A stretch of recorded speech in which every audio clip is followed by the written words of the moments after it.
Kemudian disebutkan pula dalam Mawsu'ah Fiqhiyah, wa qasa Hanafiyah wa Syafi'iyah ala al-khattil musalla, al-khattil musalli, ya, atau al-khattil musalla gitu ya.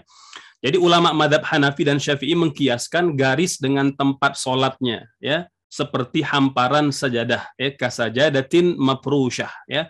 Jadi al-musalla ini adalah tempat di mana kita melakukan sholat, ya. Apakah itu mungkin berupa sajadah, ya, atau tempat yang kita kondisikan sehingga terlihat sebagai tempat kita sedang melakukan sholat, ya. Nah, kata para ulama dalam madhab Hanafi dan Syafi'i, kasajadatin mafrusyah, bentuknya bisa berupa hamparan sajadah. Waqala At-Tahawi, dan berkata Imam At-Tahawi, Ja'far At-Tahawi, ya, pengarang Aqidah At-Tahawiyah, beliau mengatakan wahwa qiyasu aula, ya, dan ini adalah kias yang paling utama, li'anna al-musalla ablagh fi daf'il marri minal khatti. Karena kata beliau, tempat kita sholat itu tentu lebih jelas terlihat daripada semata-mata garis, gitu ya, tidak semata-mata garis. Jadi musalla ini ya bisa berupa sajadah atau bisa berupa tanda pada karpet gitu ya, kan ada seperti tanda gerbang dan lain sebagainya. Maka itulah musalla kita, ya. Musalla artinya tempat kita sedang melakukan sholat. Dan itu kata para ulama lebih ablagh, ya, lebih jelas terlihat, ya, kepada orang-orang yang akan lewat. Ablagh fi daf'il marri minal khatti. Lebih jelas untuk menghalangi orang lewat, ya, di depan kita daripada semata-mata garis. Walihada qaddama Syafi'iyah al-musalla 'alal khatti wa qalu qaddim 'alal khatt li'annahu azhar fil murad, ya.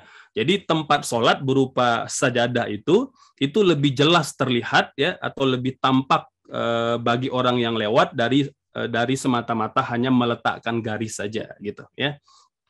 Nah, kalau di tempat kita atau di negara-negara kaum muslimin pada umumnya kita sudah menggunakan karpet, ya, atau menggunakan sajadah yang sudah ada garis ataupun tanda-tanda tertentu, maka insya Allah itu termasuk mencukupi, ya, mencukupi objek sutroh yang kita gunakan di dalam sholat, ya. Namun jika kita tetap ingin menggunakan sutroh yang lebih terlihat, baik itu berupa tas atau berupa ransel, ya, atau dinding atau tiang, itu juga diperbolehkan, gitu ya.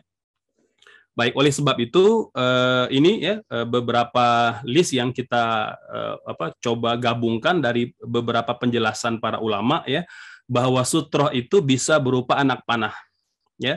Yang kedua bisa berupa tongkat, ya. Jadi tongkat atau yang sejenis dengannya, tongkat atau kayu, ya, atau apa saja yang memang sejenis ataupun serupa dengan tongkat.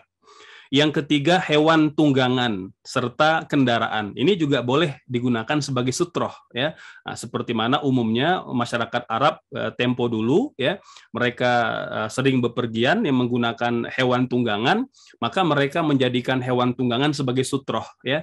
Jadi mereka menghadap ke arah hewan tunggangan atau di sisi hewan tunggangan sehingga orang yang lewat tidak akan lewat di depan mereka yang sedang sholat.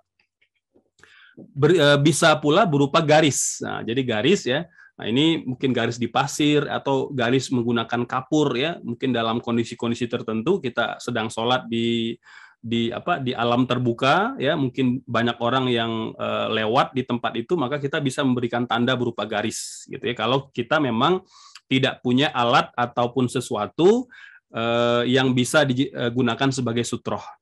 Selanjutnya sajadah, ya, tadi kita sudah jelaskan sajadah adalah di antara objek atau alat yang bisa digunakan sebagai sutroh. Nah, ini penting, ya. Jadi sajadah juga sudah termasuk sutroh, ya, sehingga tidak perlu kemudian kita melakukan atau menempatkan beberapa objek sutroh. Jadi kalau sudah ada sajadah, insya Allah sudah memadai. Kecuali jika memang kita meyakini sajadah tidak cukup, maka boleh kita tambahkan dengan objek-objek sutroh yang lain. Yang ketujuh, punggung manusia. Nah, ini punggung manusia, ya, ini terutama kalau kita sedang sholat di masjid, ya.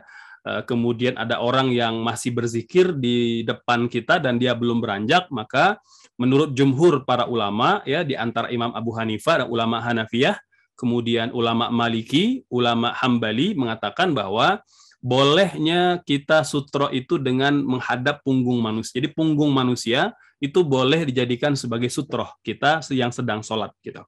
Hanya dalam madhab Syafi'i dikatakan makruh ya, atau tidak sah sutro itu berupa punggung manusia ya, dengan alasan karena boleh jadi nanti yang bersangkutan akan bergerak atau kemudian berpindah lokasi gitu ya. Nah, ini tentu khilaf yang mu'tabar di kalangan para ulama. Jadi kalau jumhur mengatakan boleh, adapun Imam Asy-Syafi'i mungkin memilih lebih kepada pilihan pendapat yang lebih hati-hati ya.